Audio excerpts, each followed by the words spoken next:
So expected value can be viewed in two different ways. Like the expected value could be like, what's the expected revenue a business expects to receive, and what's the expected loss a customer expects to receive. Those are two different points of view of the same problem.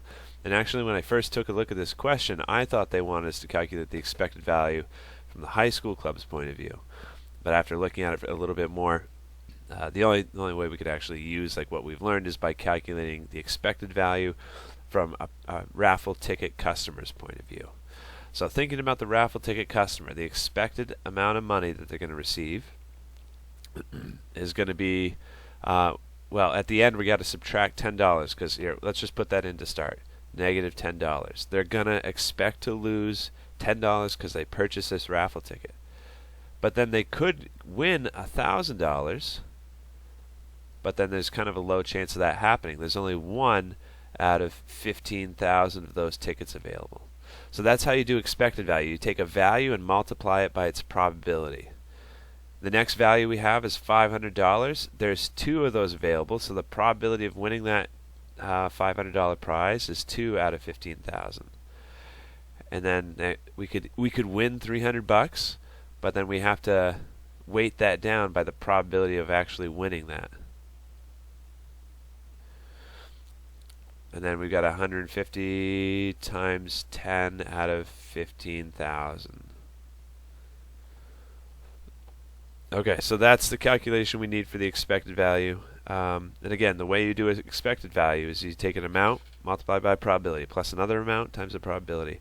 And the negative 10 we just have to put in there because we have to expect to definitely lose $10 because that's how much it costs to purchase it.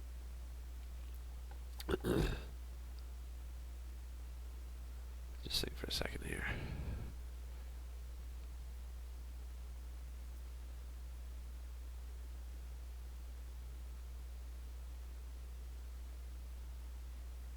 Yeah, I think this is good. This looks a little different than the explanation that they have, but it's going to give us the same answer.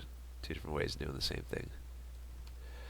So I'm taking 1 divided by 15,000 here. I'm going to change that into a decimal.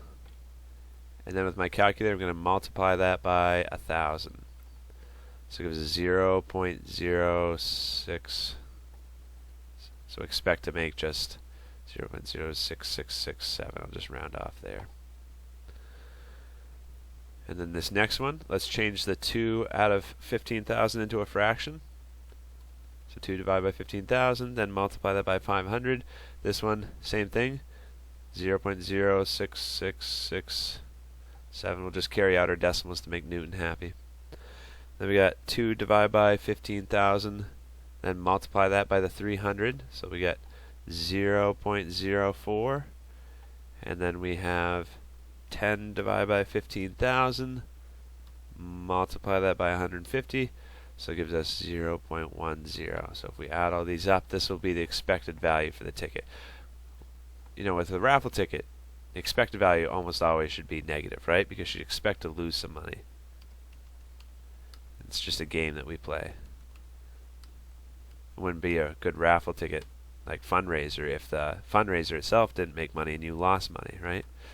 So when I added all these up in my calculator, negative 10 plus 0.0667, I got negative 9.73 when I round to the nearest decimal. So just carry out, to the nearest cent, I should say. So just carry out your decimals to make sure no rounding errors happen.